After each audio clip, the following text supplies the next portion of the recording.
say something, let me see something, move an object. Okay. I hope that smells good in there.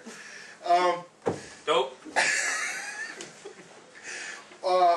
He had came down the ladder before we did, and he had walked out onto the stage, and apparently something poked him dead square in the forehead. The guy really freaked out, kind of like that. He freaked out, took off running. We made him get out of the school. We took him outside. Got him calmed down a little bit. We brought him back into the school. He wanted to continue the hunt. We sat him down in the gymnasium again at one of the tables, and he started having a panic attack, started hyperventilating, couldn't breathe. Ended up, we took him out of the school again. He fell down outside, was crying. I mean, it was really classic. I mean, you have to know the guy. I've known him for 5-6 years now. I've never seen the guy cry. I've never seen any real emotions from him.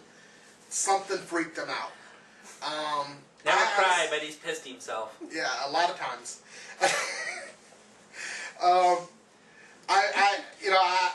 I think he really was touched at the beginning, but I think everything that happened after that was, in his mind, I think he really, made it up a lot more.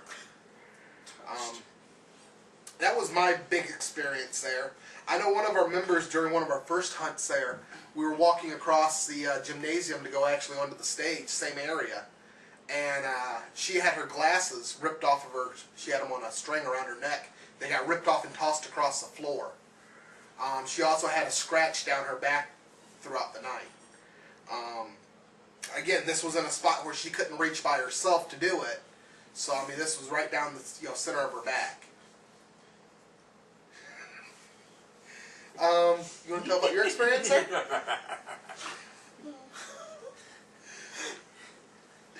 Well, there were 3 of us in the basement, and the hunt was supposed to end at midnight. So we realized it was midnight. We went upstairs, and we had to go up through the gymnasium, and all the lights were turned off. So we went to use our flashlights, and our flashlights were dead. So we made our way across the gym, which was really dark, and we got to these double doors, and we found out they were locked from the outside with a chain. So we're banging on the door, and we thought that Jason, who was the leader of our group, was still in the building, so we yelled at him to come and let us out. We'd been locked into the gym. And the 3 of us had cell phones, and none of our cell phones worked. And my daughter was sitting out in the car. We couldn't get a hold of my daughter. We couldn't get a hold of anybody. So we yelled out, we're going, "Hey, we're in here. Why'd you leave us in here?" And all of a sudden we heard this guy yell, "Hey, I'm coming. I'm on my way." And we heard footsteps coming down the hallway. And then they stopped. And we're just kind of standing there like, "Well, jerk, where are you?" And we yelled again, "Come on, we're in here, let us out." And again we heard, it sounded like a door opening down the hall. And the same guy yells, "I'm coming, I'm on my way." And we heard the footsteps, and we could crack the door just a little bit to see out in the hallway. And we looked out, and there was nobody there, and the footsteps stopped right outside the door. Well, needless to say, it scared the heck out of us. So the 2 guys hit the door really hard and broke the chain, and we ran down the hall. And the minute we got outside, our flashlights went back on and our phones went back on. And unfortunately, we had to go back in the building to get our computers and all our other equipment. So we went back in. We were pretty scared to go back in, but while we were in, the 2 of us went back in. The one dude, he was a new member. He took off in his truck, and we never saw him again. So he was pretty scared. Like that.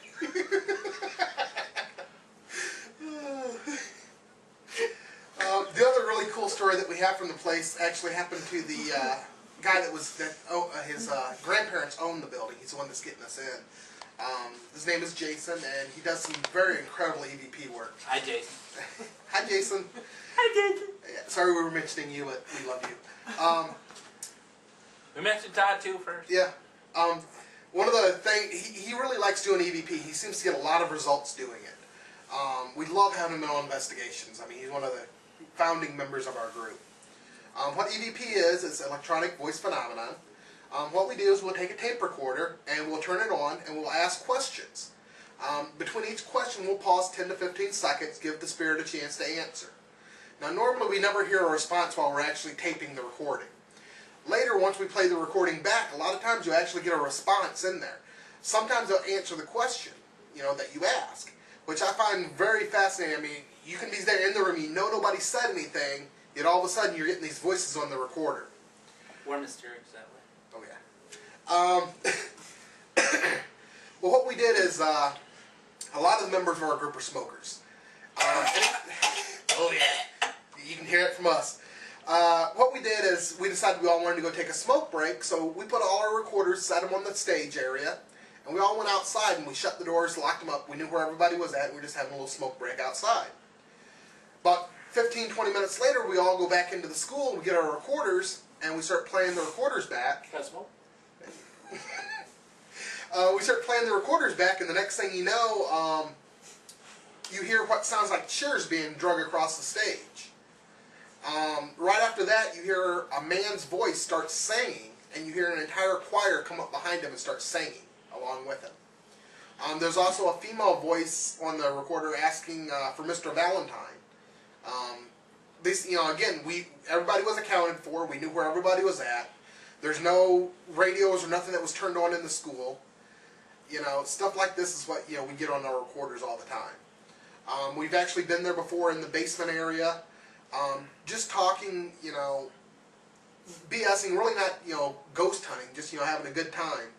And we've all heard somebody at the top of the stairs shout, "Just effing get out." We all jumped up, ran up the stairs, and there was nobody there, nobody in the building. Everybody in the basement heard it. We all knew what was going on. So that was our experiences there. Our musical EVP. Which one? With the choir singing? No, that one we got up in the...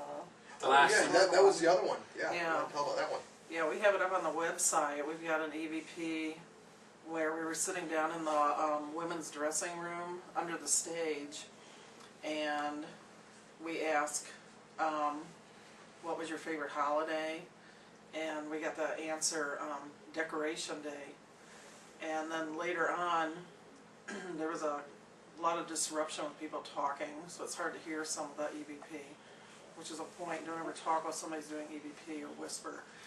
But yes, and one of the members asked for a noise, and there was actually like a recording from like the 1930s. You could hear music from it sounded like an old time record or something playing in the background. So it's kind of interesting. Okay. I'll go ahead and fill this one. I don't think any of you guys are with us on this one. Hey, I got a text for you, Kurt. Did he give you my crap? Tell her no, I forgot it. Sorry.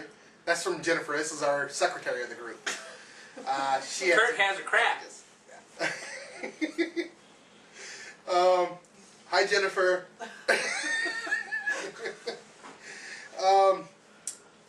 This is one of the high-profile cases we actually got to do. We went to Waverly Hills Sanitarium down in Louisville, Kentucky. Spent the night in there. Didn't get too much while we were there. We did experience the shadow people. What we'd do is, on one of the floors, you would send somebody walking down the hallway. And as you would walk past the door, 4 to 5 seconds later, you'd see a shadow pass on the other side of the door. And it would happen all the way down the hallway as the person walked. This happened, it was constant just about every time somebody walked down the hallway. Heartland.